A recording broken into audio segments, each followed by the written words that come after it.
Oke, baik.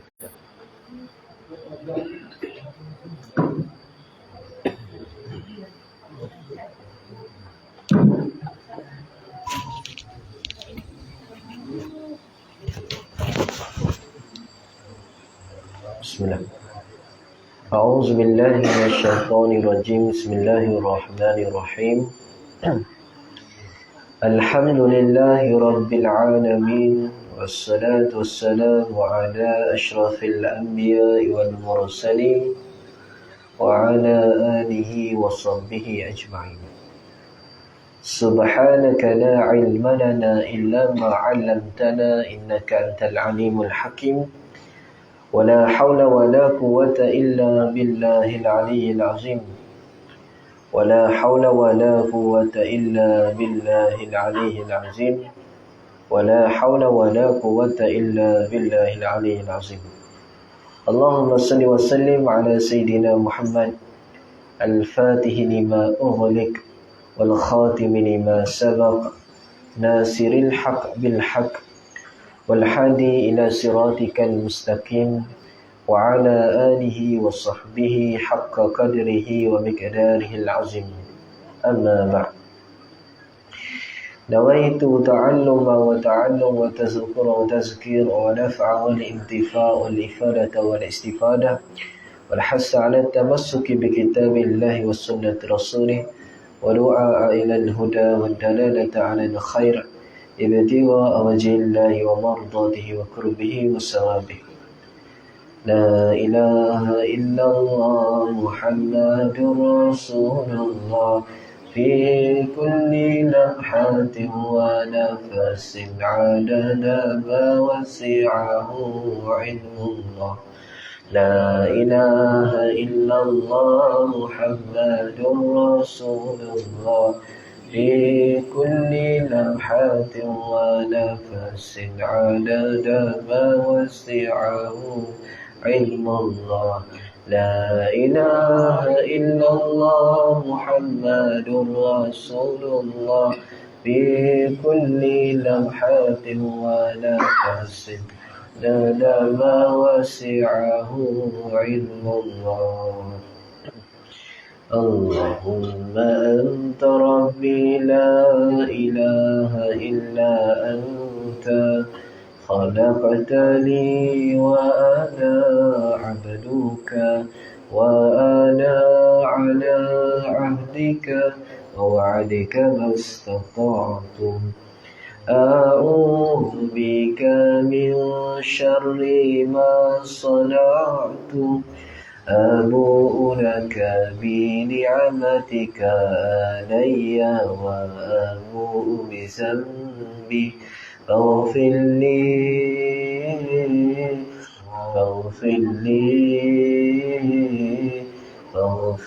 لي فإنه لا يغفر الذنوب إلا أنت اللهم أنت ربي لا إله إلا أنت خلقتني وأنا عبدك وأنا على عهدك ووعدك ما استطعت أعوذ بك من شر ما صنعت أبوء لك بنعمتك علي وأبوء بذنبي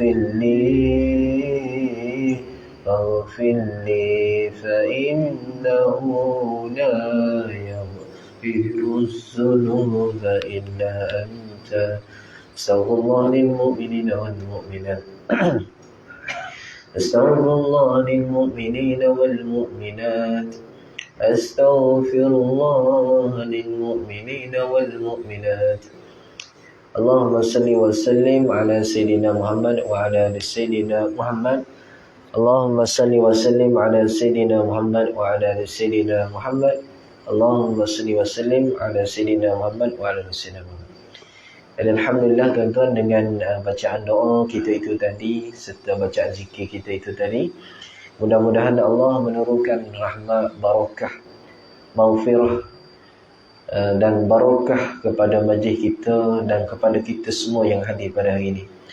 Mudah-mudahan Allah juga memancarkan cahaya taufik dan hidayahnya di dalam hati-hati kita, serta kita semua hari ini tergolong dalam kalangan hamba-hamba Allah yang soleh. Baik, jadi tuan-tuan yang dirahmati Allah, syukur di atas nikmat yang Allah bagi pada malam ni. Sekali lagi kita diberi peluang oleh Allah, kita diberikan kehidupan oleh Allah. Kerana Musalli ala Sayyidina Muhammad, hidup ini adalah peluang oleh Allah Subhanahu Wa Taala. Ada orang yang telah pergi meninggalkan kita. Kalau Musalli ala Sayyidina Muhammad wa ala Sayyidina Muhammad,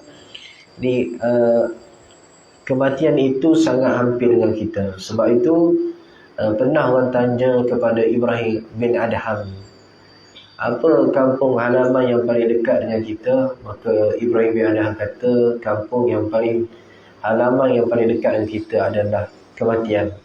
Maka kita ni diberi keizinan oleh Allah Ta'ala, kita ambil peluang tuan-tuan yang dirahmati Allah, puan-puan yang dirahmati Allah, ambil peluang kehidupan yang Allah bagi ni, kita buat kebajikan, kita buat ketaatan kepada Allah Subhanahu Wa Ta'ala. Kerana bila manusia itu, bila diambil nyawa oleh Allah Subhanahu Wa Ta'ala, maka dia akan menangis, maka mereka akan menyesal.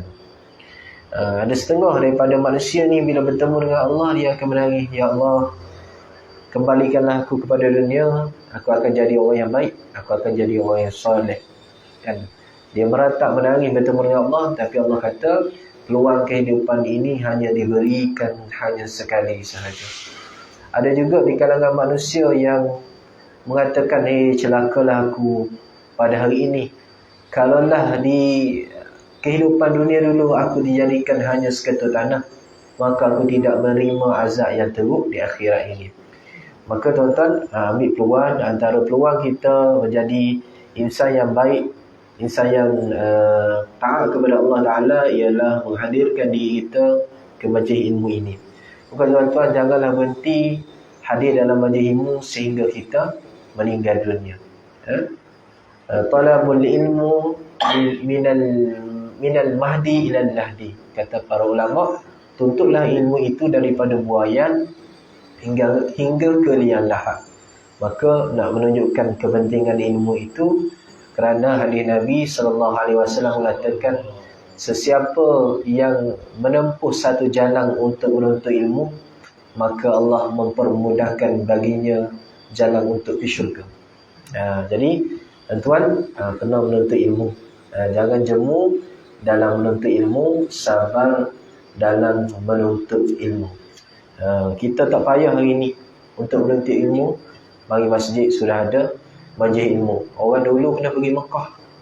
Ada ulama di tanah Melayu, kan, atuk-atuk kita dulu pergi belajar di Mekah, jauh.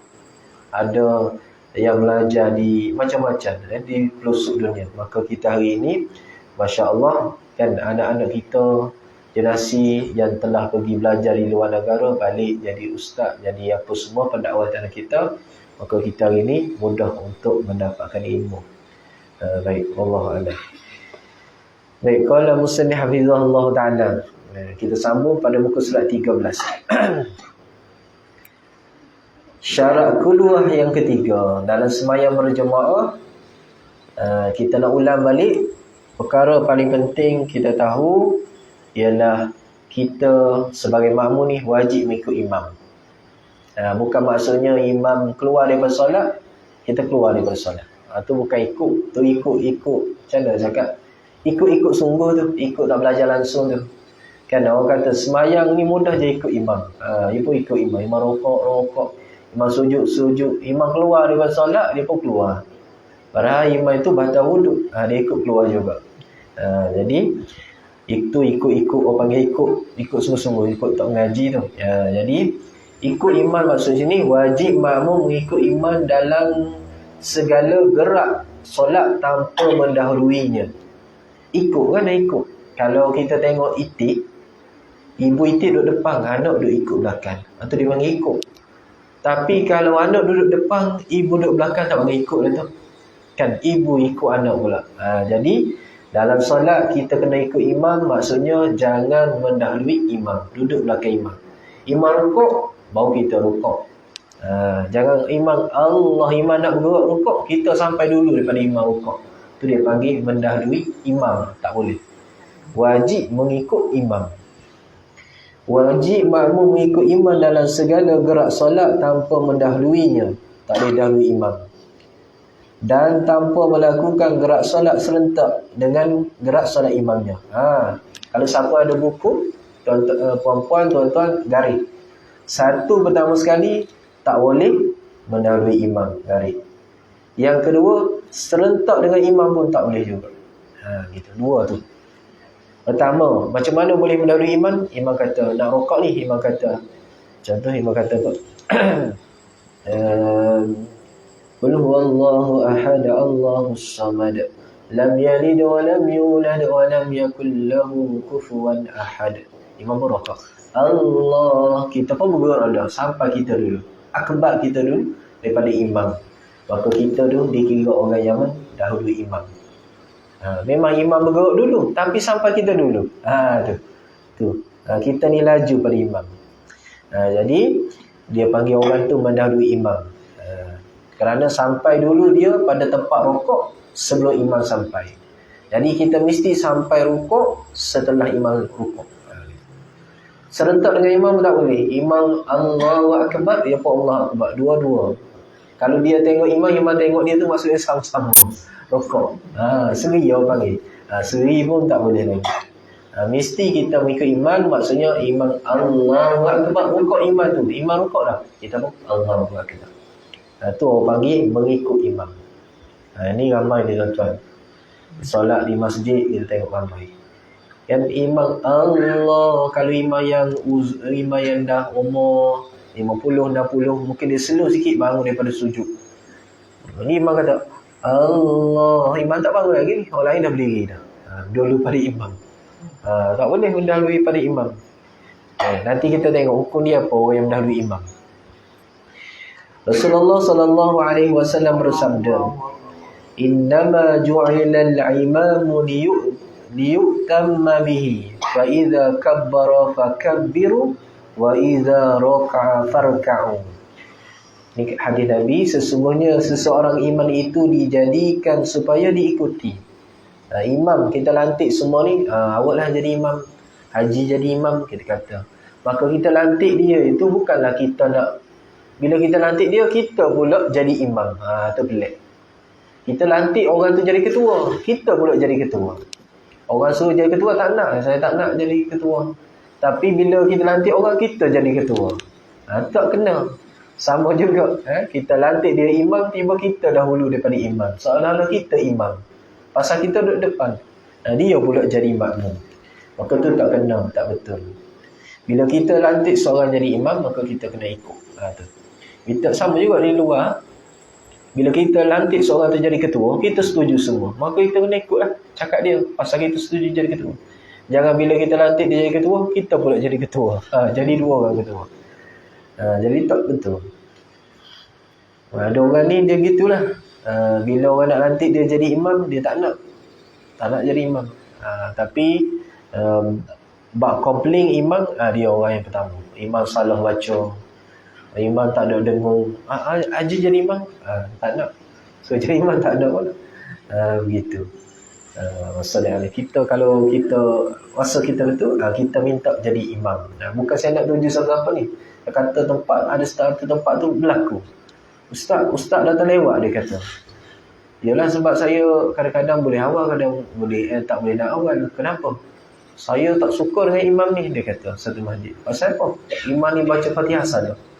Dia kata, kenapa Haji tak jadi imam? Tak boleh jawab. Itu masalah.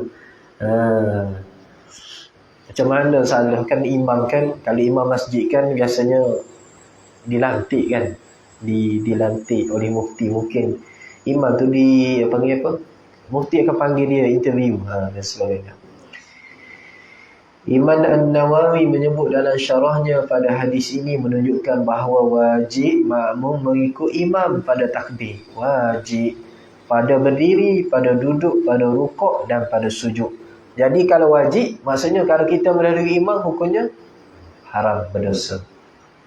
Solat batal ke tak? Solat batal kalau mendahului imam 2 rukuk. Kalau macam tadi, imam nak rukuk, Allah sampai dia dulu rukuk, 1 rukuk dia panggil, hukumnya haram mendahului imam, kerana wajib mengikut imam. Boleh satu kefahaman pada kita ini. Maksudnya orang mendahului imam dengan sengaja syaratnya, dengan sengaja, bukan tak sengaja. Dengan sengaja, maka hukumnya haram. Sabda Nabi lagi sallallahu alaihi wasallam, inni imamukum fala tasbiquni biruku' wala bisujud wala biqiyam wala bi'insiraf fa inni arakum amami wa min khalfi. Sesungguhnya aku adalah imam kalian. Nabi, bila Nabi jadi imam, Nabi kata, aku ni imam kamu semua. Janganlah kalian mendahuluiku dengan rukuk. Nabi pesan pada sahabat, jangan kamu mendahului aku walaupun dengan rukuk. Tidak pula dengan sujud. Sujud pun kamu tak boleh dahului. Tidak pula dengan bangun berdiri. Begitu juga dengan bangun, ketika bangun daripada sujud tu berdiri. Dan tidak pula dengan keluar daripada solat. Itu adab. Yang keluar daripada solat pun sama. Maksudnya imam belum bagi salam, kita tak boleh bagi salam. Kerana aku dapat melihat kamu dari hadapan dan belakangku. Nabi Muhammad SAW mengetahui cara sahabatnya solat. Nabi Muhammad bukan tahu secara sahabatnya solat. Bahkan Nabi tahu juga orang yang tak datang solat. Itu Masya Allah, tu kita panggil mukjizat. Kita jadi imam, kita tak tahu siapa tak datang solat. Mungkin kita tahu seorang dua. Tapi kadang-kadang setengah tempat tu sembahyang Jumaat pun ada orang tak pergi sembahyang. Kita tak tahu. Tapi Nabi Muhammad ni dia tahu, dia ada mukjizat. Maka Nabi tahu siapa yang tak pergi solat. Dia pergi siang hari je solat. Zuhur, asar dia pergi lah. Maghrib, Isyak, subuh dia tak pergi. Pasal dia kata Nabi tak tahu. Kerana zaman dulu orang sembahyang dengan lampu pelita, maka tak nampak dengan terang siapa yang datang. Maka mereka ini digelar sebagai orang munafik. Sabda Rasulullah sallallahu alaihi wasallam lagi, amma yakhsha alladhi yarfa'u ra'sahu qabla al-imami ayyu yuhawwila Allah ra'sahu ra'sal himar aw yaj'ala Allah suratahu suratal himar. Baik. Jadi hadis ni yang pengarang, penulis datang kepada kita supaya kita makin kita panggil apa? Makin kita faham tentang hukum, satu hukum tu. Kerana satu benda hukum, ulama kata haram ni bukan ulama yang saja-saja nak kata haram, tapi dia sandar kepada hadis Nabi, sandar kepada Al-Quran. Jangan kita marah kepada ulama. Ulama kata orang perempuan kena tutup seluruh tubuhnya kecuali muka dan pergelangan tangan. Maka itu bukan kata-kata ulama, tapi itu perintah Allah. Ada orang tak faham, dia fikir itu ulama. Maka dia marah kepada ulama, dia marah kepada ustaz. Dia kata dia sembahyang, walaupun dia tak tutup aurat, dia sembahyang, dia kata. Sembahyang tu isu lain, sembahyang bagus, sembahyang tapi tutup aurat tu pun wajib juga. Jadi kita kena ingat tuan-tuan, setiap hukum itu bukan ulama yang buat, tapi ia adalah daripada Allah Subhanahu Wa Taala. Itu kita kena faham, kita kena akur. Tidakkah orang yang mengangkat kepalanya mendahului iman itu tidak merasa takut? Merasa takut Allah akan mengubah kepalanya menjadi kepala himar. Ni tak takut ke kamu? Orang yang bangkit kepala sebelum imam bangkit. Nak kata yang Nabi marah. Nabi marah kepada orang yang mendahului imam ni. Kamu tak takut kalau nanti akhirat Allah tukar kepala kamu ni menjadi kepala himar. Itu himar ni apa? Keldai. Jadi keldai. Keldai. Himar itu keldai. Kita orang keldai kan? Himar jadi keldai. Jadi keldai ni orang Arab panggil binatang yang paling bodoh.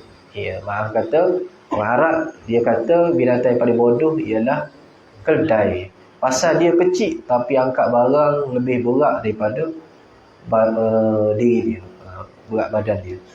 Lebih muatan keldai ni.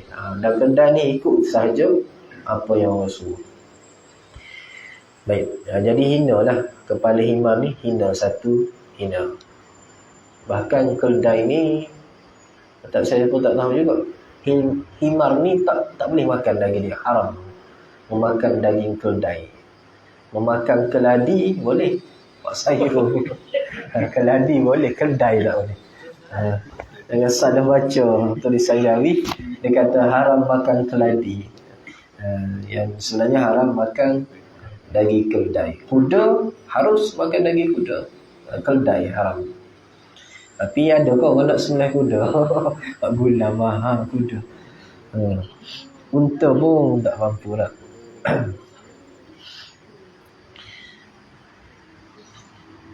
Imam Nawawi menyebut dalam syarahnya, perumpamaan ini yang diberikan dalam hadis ini menunjukkan bahawa haramnya perbuatan tersebut mendahului imam. Nabi nak beritahu haram ni, perbuatan mendahului imam ni haram.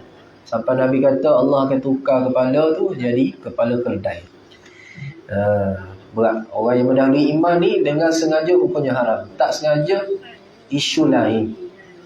Tak sengaja isu lain. Nanti sampai tajuk dia. Macam kita salah dengar. Kita ingatkan imam yang takbir, rupanya orang lain yang takbir.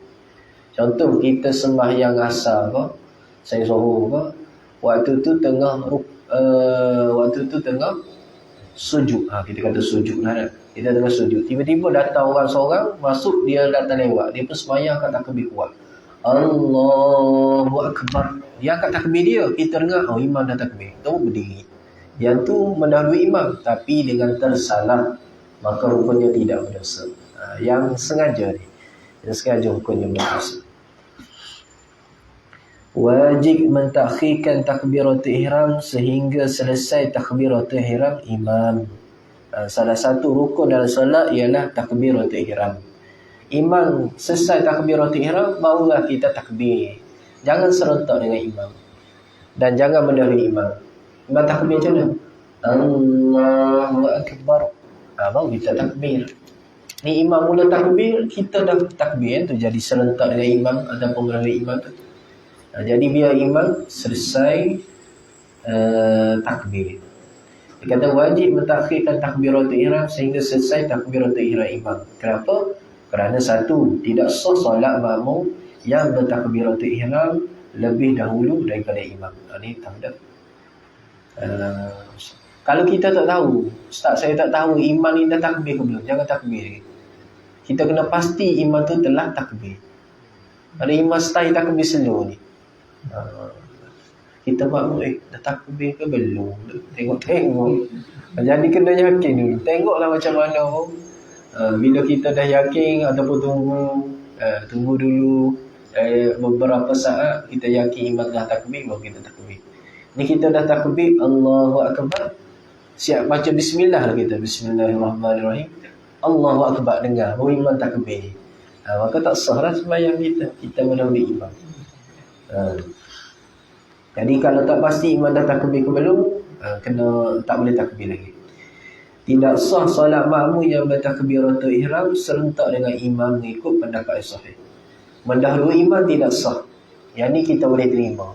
Tapi satu lagi yang kita jangan dengar, takbir serentak dengan imam.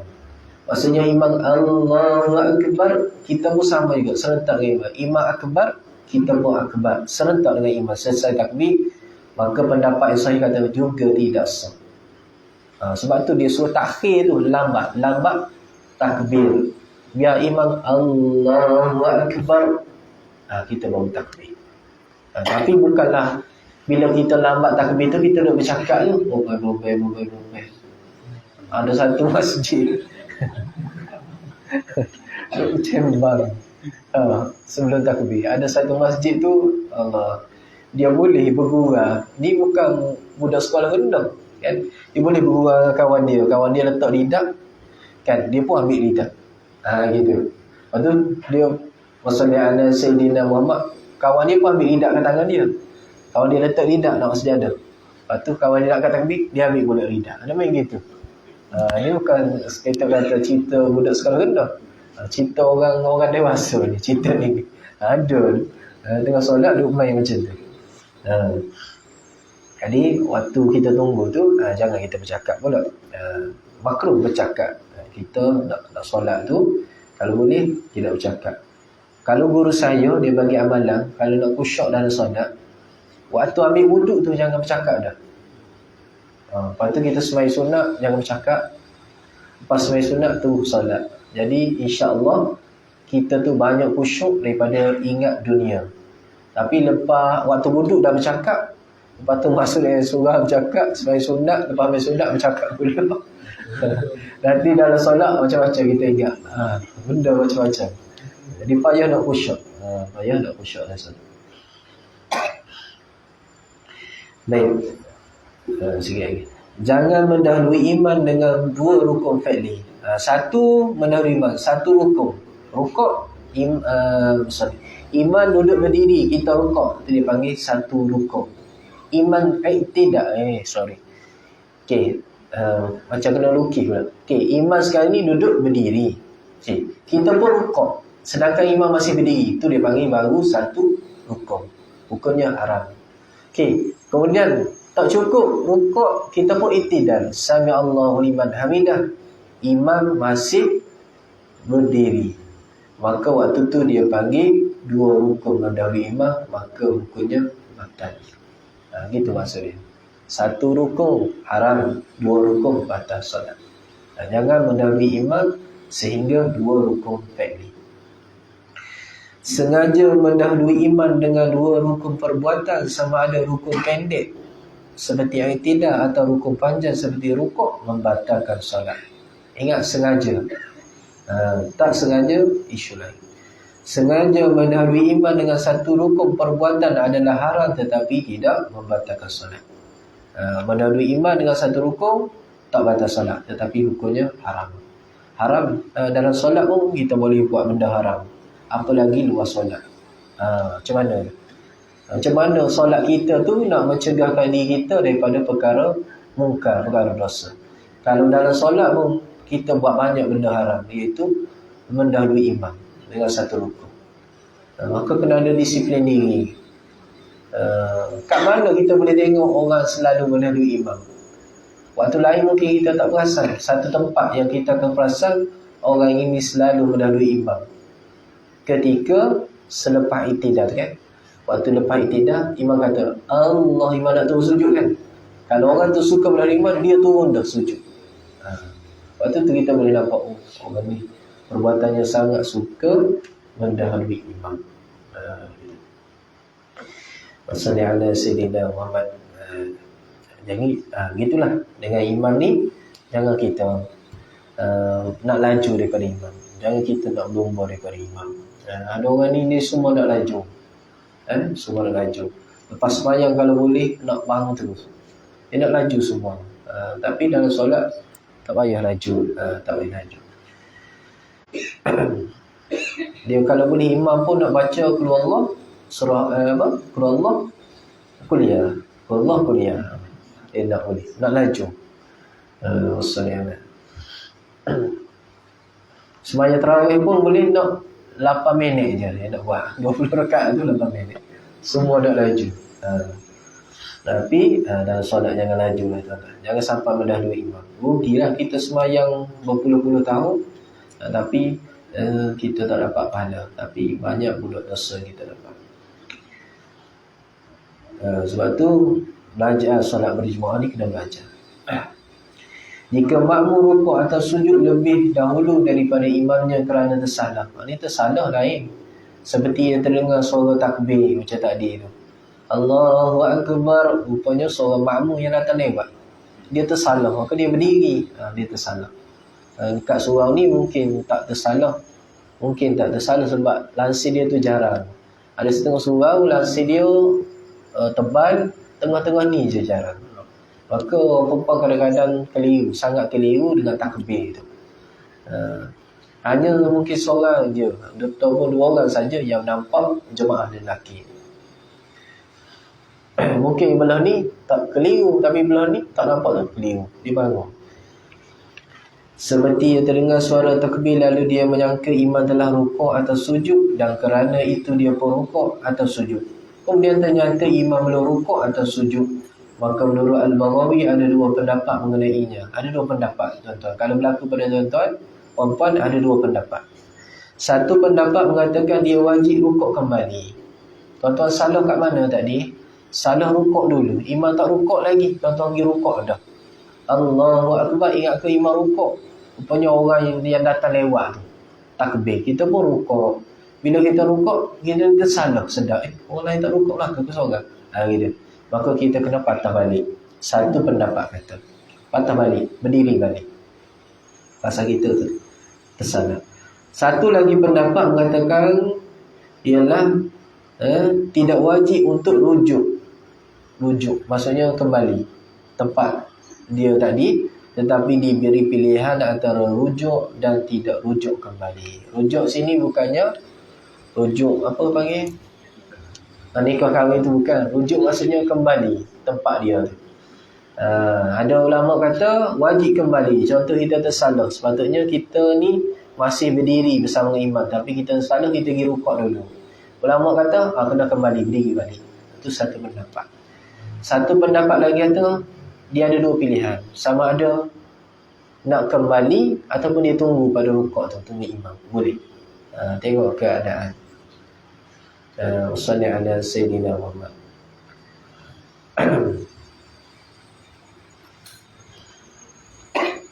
Itulah.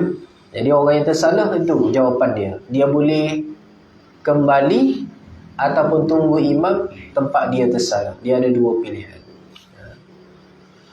Cuma kalau lama, tak tahulah. Nasib dia. Dia tak nak kembali. Contoh, dia rukuk, imam lambat, imam baca surah yang panjang. Tunggu kat situ. Lama tunggu. Nasib. Okey. Dan yang ketiga, ni yang terakhir. Jangan ketinggalan daripada iman dengan 2 rukun perbuatan tanpa uzur. Kalau ada uzur boleh. Ada uzur, kita boleh ketinggalan dengan imam. Tadi kita tak sengaja, kita boleh dimaafkan, kita mendahului imam sekiranya kita ini tak sengaja. Sama juga kalau ada keuzuran pada diri kita ni, kita boleh ketinggalan dengan imam 2 rukun, 3 rukun fi'li. Nanti kita cerita uzur yang macam mana diberi kelonggaran sehinggakan kita dimaafkan ketinggalan dengan imam 3 rukun. Dia ada keuzuran. Okey, batal solat makmum yang memanjangkan qiyam kerana bacaan surah yang tidak ditutup, sedangkan imamnya telah turun sujud kerana ketinggalan dengan 2 rukun perbuatan, yakni rukuk dan imtidah tanpa uzur. Contoh, ni semaya zuhur lah kan, semaya zuhur. Kita ni baca surah yang panjang, imam baca surah yang pendek. Pasal kita ni hafizah kan, muslimat ni hafizah contoh. Orang lelaki ni hafiz. Maka imam ni bukan hafizah. Dia baca kuliah je contoh. Jadi imam ni baca surah yang pendek, kita baca surah panjang. Contoh kita baca surah apa yang panjang sikit Surah An-Naba. Amma yatasaalu tu panjang kan, 30 ayat. Kita baca surah An-Naba. Jadi kita barulah baca 15 ayat, imam dah rukuk. Kita kata sayang lah, habiskan satu surah baru dapat pahala satu surah. Kalau baca 15 ayat dapat separuh surah, sikit pahala. Maka pun kita habiskan tak surah kita itu, sedangkan imam telah iktidal dan turun untuk sujud, maka perbuatan kita itu telah membatalkan solat kita. Kita ingat kau dapat pahala lebih, sebenarnya kita telah ketinggalan dengan imam 2 rukun, telah membatalkan solat kita. Jadi kalau kita jadi makmum ni, ikut je imam. Kalau tak sempat habis surah pun tak apa, imam rukuk. Itu je jadi makmum. Kita rukuk je. Jangan kita nak panggil, nak buat macam mana, nak buat warung atau sebagainya. Jangan. Kalau kita jadi makmum, imam rukuk, kita rukuk walaupun belum habis surah yang kita baca. Sama imam kan sembahyang hajat kan, imam kata fadilat sembahyang hajat ialah kita baca surah Al-Kafirun sebanyak 7 kali. Pada rakaat pertama. Rakaat kedua kita baca Al-Ikhlas 5 kali. Jadi bila semayang tu kita baca 2 kali ya. Imam dah rukuk lah. Jadi kita jangan habiskan 7 kali. Imam rukuk. Ni kita habiskan 7 kali sampai imam ni i'tidal, turun nak sujud. Kita baru nak sujud, solat kita dah batal. Walaupun semayang sunat, tapi solat tu batal. Kita kena tahu. Jadi sama je, semayang sunat ke semayang wajib ke sama. Jadi imam cakap je 7. Kadang-kadang imam tak baca 7. Imam tak baca 7. Imam baca 3 agaknya. Gitu. Jadi kita ikut je imam. Salli ala Sayyidina Muhammad wa ala Sayyidina Muhammad. Mana tadi?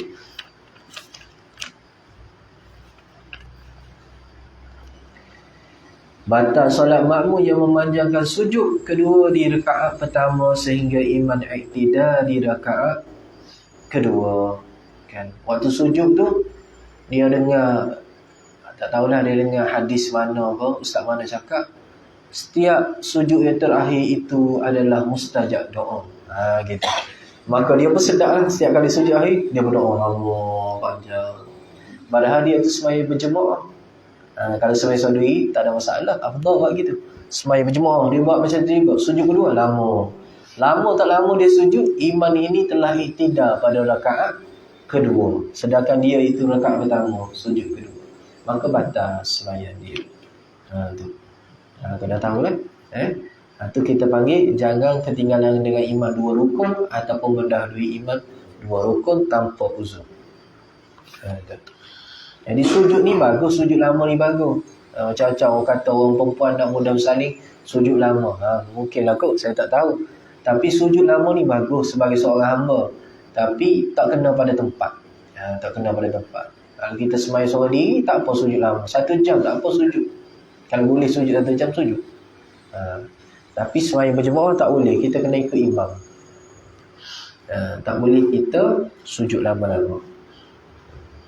Walaupun kita tahu benda tu sangat baik.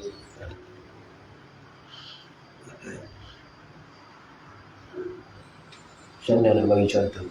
Gitulah.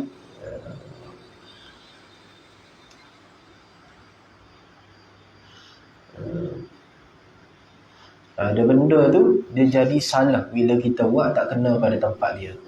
Walaupun benda tu sebenarnya baik, tapi bila kita buat tak kena pada tempat dia, maka dia jadi tidak baik. Salli ala Sayyidina Muhammad wa ala Sayyidina Muhammad. Dia kata dia mencuri ni sebab nak bagi orang miskin makan. Maka benda yang dia buat tu nampak baik, tapi sebenarnya cara dia tu tak betul. Batal solat makmum yang memanjangkan kunut sehingga imam turun sujud yang kedua kerana ketinggalan dengan 2 rukun perbuatan. Sujud pertama 1 rukun, duduk antara 2 sujud tu. Sujud yang pertama 1 rukun, duduk antara 2 sujud 2 rukun. Sujud yang kedua 3 rukun. Maka kalau makmum tu baca doa kunut sehingga imam sujud yang kedua, maka batal solat makmum. Gitu. Tuan-tuan pergi umrah, pergi haji, saya rasa tak jadi masalah kan. Imam tu seperti tunggu kita baca doa kunut. Saya dengar lah orang yang pergi, seperti tunggu, lama qiyam dia. Maka kita mungkin sempat untuk baca doa kunut. Tapi kalau tuan-tuan tengok, tak kira lah tuan-tuan pergi satu tempat ataupun mana-mana tempat, imam tak baca doa kunut, tuan-tuan boleh baca doa kunut. Tapi dengan syarat janganlah sampai imam ni bangkit, imam ni sehingga macam mana ayat mudah. Janganlah sampai doa kunut kita itu tidak selesai sedangkan imam telah sujud yang kedua. Gitu. Nak baca doa kunut boleh baca, imam tak baca kita baca, boleh, tak batal solat. Baca selesai doa kunut, waktu tu imam i'tidal, kita baru sujud. Tak ada masalah, boleh lagi hukum dia. Jangan imam sujud yang kedua, kita tak turun lagi untuk sujud. Maka batal solat kerana dikira mendahului imam dengan 2 rukun. Ataupun mudah ginilah. Kalau imam tinggal doa kunut, kita tinggal saja, mudah. Nanti lepas bagi salam, kalau imam ingat dia tu terlupa baca doa kunut, maka imam akan sujud sahwi. Tapi kalau imam tak ingat, Imam bagi salam, kita pun sujud sahwi. Baru kita bagi salam. Boleh juga buat begitu. Dan yang terakhir, batal solat makmum. Berapa kali akhir dah. Tak apa batal solat makmum masbuk yang meneruskan bacaan surah Al-Fatihah yang tidak wajib dihabiskan, sedangkan imam pula melakukan sujud kerana terlambat mengikut. Batal solat makmum masbuk yang meneruskan bacaan surah Al-Fatihah yang tidak wajib lagi dihabiskan, sedangkan imam mula melakukan sujud kerana terlambat mengikut imam pada 2 rukun perbuatan tanpa uzur. Sedangkan imam mula melakukan sujud. Ni ayat ni tak apa-apa je lah.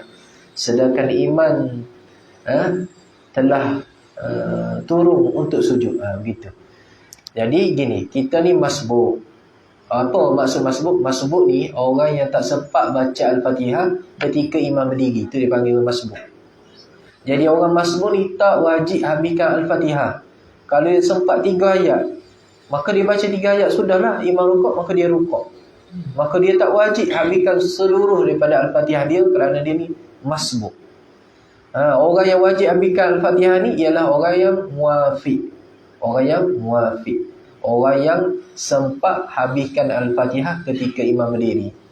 Walaupun macam mana ni? Macam mana orang muafiq ni tak habis baca Al-Fatihah? Contoh gini. Dia macam mana contoh begini, sembahyang Zuhur, orang muafiq ni dia sama-sama datang dengan imam. Dia angkat takbir, imam angkat takbir, dia pun angkat takbir. Jadi waktu sembahyang Zuhur ni dia baca doa iftitah dulu, Allahu Akbar kabira, sampai selesai. Waktu dia baca surah Al-Fatihah 3 ayat, tiba-tiba imam rukuk. Jangan pelik. Tak kira lah imam tu mungkin tak baca doa iftitah, kita baca. Jadi bila imam rukuk, kita tak boleh rukuk, pasal kita ni muafiq. Tu maksud muafiq. Jadi waktu tu kita wajib habiskan surah Al-Fatihah kita. Tu orang muafiq. Orang masbuk tadi, dia tak wajib habiskan Al-Fatihah. Tu nak bagi tahu beza muafiq dengan masbuk. Masbuk tu yang baru datang, masuk, dia pun angkat takbir, Allahu Akbar. Dia pun baca Bismillahirrahmanirrahim, Alhamdulillahirabbil alamin. Imam pun rukuk. Dia pun rukuk lah. Jangan dia Ar-Rahmanirrahim, Maliki Yaumiddin. Sedap pula tu dia baca kan, panjang. Lepas tu imam dah iktidah, Sami Allahu liman hamidah, dia masih baca Al-Fatihah. Imam pun nak turun untuk sujud, batal sembahyang dia. Kalau dia tak sempat rukuk dengan imam, dia tak dapat rakaat. Rakaat itu tidak dikira, kerana rakaat dikira, orang masbuk ni rakaatnya dikira bila dia dapat rukuk bersama dengan imam. Okey. Kalau dia tak sempat rukuk dengan imam, dia tak dapat rakaat. Lepas imam bagi salam, dia kena tambah rakaat. Tapi kalau dia tak sempat rukuk ketika imam iktidah, maka solatnya telah batal. Yang ni ramai orang tak faham juga. Dia fikir Al-Fatihah ni wajib habis. Memang wajib habis untuk siapa. Jadi bila dah terlewat, jangan kita habiskan. Ada orang tak faham, dia habiskan juga. Sedangkan imam dah tu untuk sujud, maka solatnya telah batal. Jadi dia menyangkakan solat dia sah. Sebenarnya dia belum solat lagi. Tu kita takut. Kita dah sangka sembahyang kita dah sah, rupanya belum sah. Jadi kena tahu masbuk ni. Masbuk ialah orang yang tidak wajib menghabiskan surah Al-Fatihah. Tuan-tuan tu. Kita nak bagi tahu macam mana. Kalau dia tak datang mengaji, kadang kita sembahyang, duduk belakang tu kita tengok orang depan yang macam tu. Contoh kita sama-sama lewat dengan dia, kita duduk belakang, dia duduk depan. Kita tengok dia habiskan Al-Fatihah juga, sedangkan dia tu masbuk. Kita nak tegur macam mana dia? Tak boleh nak tegur, suruh dia main mengaji. Gitu. Sekiranya makmum masbuk baca Al-Fatihah dan ketinggalan daripada iman sehingga tidak sempat rukuk bersama iman, hanya mendapat iman dalam iktidah, maka batal rakaat. Seperti saya cakap tadi, perbuatan ini adalah makruh kerana ketinggalan daripada iman tanpa uzur dengan satu rukun perbuatan, iaitu rukuk. Jadi kalau dia tak dapat rukuk bersama imam, orang masbuk ni dia kira tak dapat rakaat. Wallahu a'lam. Ada soalan tak tuan-tuan?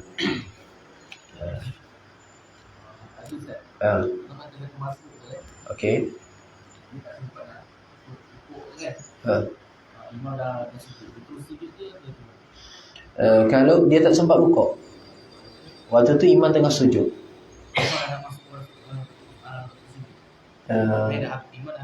Okey. Okey. Dia terus ikut sujud. Maksudnya dia angkat takbir, dia nampak imam tengah rukuk. Bila dia angkat takbir, imam iktidal, maka dia tak perlu turun rukuk. Dia iktidal sama imam. Dan rakaat tu pun dia tak dapat. Pahala dapat. Waktu tu dah kira dapat pahala solat berjemaah dah, tapi rakaat tu tak dapat. Nanti kena tambah rakaat. Pasal rakaat ni dikira pada rukuk. Kalau kita sempat rukuk bersama dengan imam, walaupun kita tak dapat baca Al-Fatihah walaupun satu ayat pun, tetap dikira kita dapat rakaat. Kan dia tu berlari tu, berlari pasal nak dapat rukuk dengan imam. Kan nak dapat rakaat. Tengoklah kalau maksudnya kalau rasa dapatlah, kata dapat tak apa. Takut jatuh. Jatuh terguling ya, payah susah.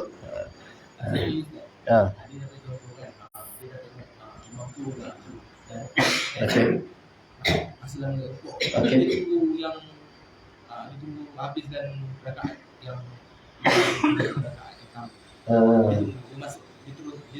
masuk rakaat. Okey. Jadi perbuatan dia itu makruh. Kerana melewat-lewatkan masuk dalam solat, dan dia tu mungkin dia tak faham. Sepatutnya bila kita tengok imam rukuk, maka kita tu rukuk kerana untuk kelebihan dia kita dapat rakaat. Itu buat itu.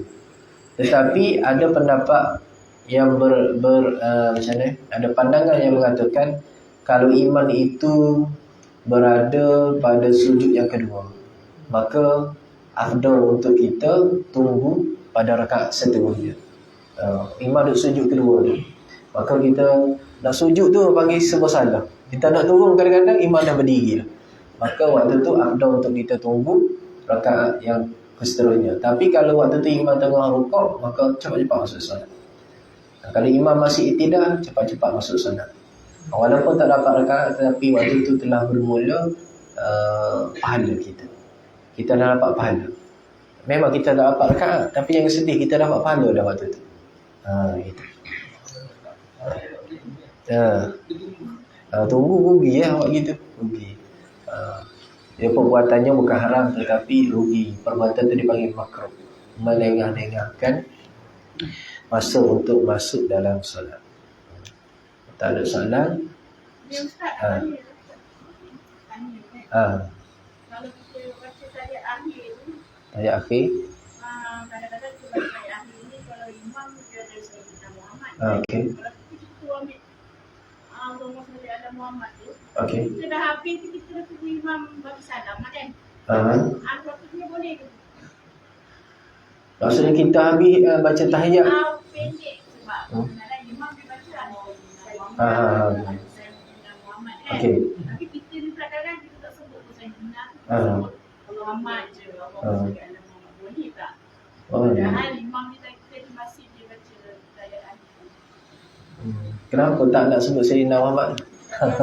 Dah biasa kita tu. Dah biasa sebut. Ya, bukan Wahabi ya.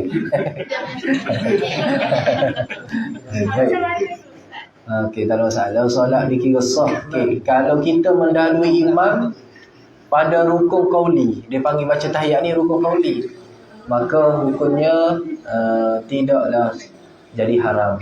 Kalau macam tadi kita mendahului imam rukun fi'li, maka hukumnya haram. Rukun qauli tidak hukumnya tidak haram.